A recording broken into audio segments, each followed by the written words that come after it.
Okay, today is Tuesday, and we are going to start a new book. It is called Story Thieves. It's by James Riley. It's part of a series, so there's a few other books. Let's begin. Chapter 1. Owen wanted to scream at the horror before him, but the sound wouldn't come, and the nightmare only continued, forcing Owen to ask himself deep down one question. Can anyone tell me what 3/4 times 2/3 is? Mr. Barberry stood at the board at the front of Owen's classroom, his arms folded, waiting for a hand to raise. No, not that question. The real question was this. Was there anything in the world that could possibly be more boring than fractions? Owen frowned as Mr. Barberry gave up on volunteers and just picked someone. Mari, 3/4 times 2/3? Being locked in a room with no windows or doors, without anything to do while wearing a blindfold, being forced to name various types of trees. That'd be pretty boring, but not fractions boring. 1/2, Mari answered, and Mr. Barberry nodded. Maybe if someone gave you enough soda to keep you awake for hours, then read furniture building instructions to you in another language. Except that what if you accidentally started to learn that foreign language without realizing it? That'd almost be considered worth it to some people. So that was instantly out. Owen, Mr. Barberry said, how about you? 1/3 times 2/3. 2 9s? Owen faked enthusiasm. That's right, said Mr. Barberry, and turned back to the board while Owen let his mind wander again. Maybe being stuck homesick and too feverish to think or do anything except watch TV, and the only channel that came in was an infomercial for other infomercials. That would be pretty boring. 1/3 times 1/3, Mr. Barberry asked.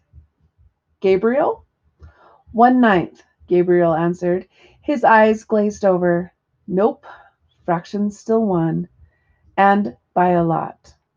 If only the bell would ring early from some freak electrical surge. Sure, it had never happened before, but Owen was nothing if not optimistic. And that was something he was pretty proud of, since it wasn't easy to be optimistic in the face of all these math problems. How about 4/5 times 1/8? Mr. Barberry asked. Bethany, you want to take this one? There was no answer, so Mr. Barberry turned around. Bethany? Owen threw a look over his shoulder and saw Bethany hunched down behind her math book, her head not even visible. She wasn't actually sleeping, was she? That'd be brave. Dumb, but brave. Either way, at least something was happening, and that meant class got just a fraction less boring. Owen covered his smile with his hand. Fraction, ha ha! Bethany, Mr. Barberry shouted. Bethany jerked back in her chair, and her math book tumbled forward, revealing something else behind it. Charlie and the Chocolate Factory. Uh-oh.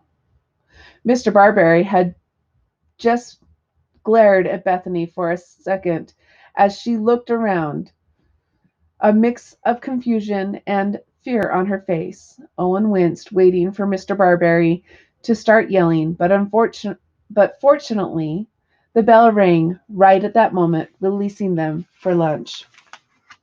Okay, go, Mr. Barberry said. Everyone but you, Bethany. The girl nodded, her long bronze-colored hair falling forward over her face. Owen threw a sympathetic look back at her, then noticed something weird. Was that chocolate on her chin? But then the other students blocked his view, and he shrugged, not willing to chance getting yelled at too. Besides, lunch meant at least he had a half hour with no fractions. After waiting in a lunch line that he'd have to remember to add to his list of the most boring things ever, Owen carried his tray of pizza and milk around the cafeteria, looking for a seat. He considered one table with some boys from his class, but they ignored him as he walked over, so he kept going, pretending he'd always meant to sit by himself. That's why he brought a book anyway. Sitting by himself wasn't exactly new. Owen had read Kel Gnome Foot and the ending of everything twice now, but the seventh book in the series was coming out next week, so it couldn't hurt to catch up. It'd be hard enough getting a copy out of the library anyway, despite the fact that his mother worked there. This was the book that ended with Dr. Variety surprise attacking the Magister, Kel's teacher. After all, Owen Owen personally knew at least 5 people who had cried at the idea that the Magister might die, and 10 people who called the series a Harry Potter ripoff, which is it sort of was. But everyone still loved it. As Owen started to read the last chapter, where Dr. Variety broke into the Magister's upstairs tower, he saw Bethany stomp into the cafeteria out of the corner of his eye. She plopped down at a table on the other side of the room, then pulled out her book and looked around suspiciously. Then she dropped her head, ate something, and sat back up, glancing around again. What was she doing? Eating behind the book. Did she even have food? Was she. Oops! What she was now was staring at him. Owen immediately looked everywhere but at Bethany, but it was too late. She slammed her book closed, threw him a dirty look, then exited the cafeteria with an annoyed huff. Owen sighed and dropped his own book onto the table. She was probably feeling embarrassed after getting yelled at and didn't want anyone staring at her, which meant he'd just made things worse. Awesome. His guilt pushed Owen up out of his seat and after Bethany to apologize or make a joke. Only by the time he got to the hallway, there was no Bethany. In fact, the entire hallway was completely empty, except for a copy of Charlie and the Chocolate Factory. Bethany was just that Bethany had just been reading, which now lay on the floor just beneath a locker. Huh.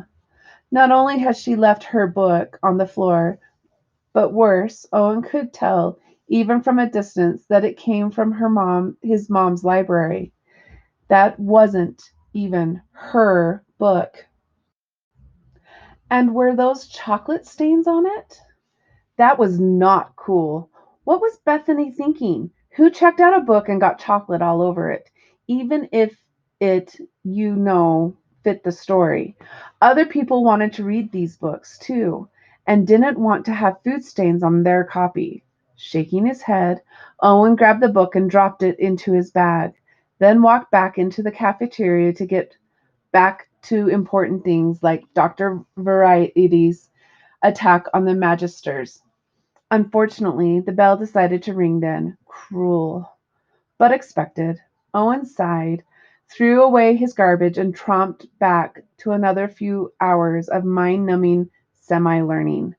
Eventually, mercifully, the day ended, and Owen exploded out of the front door like he was launched from a cannon.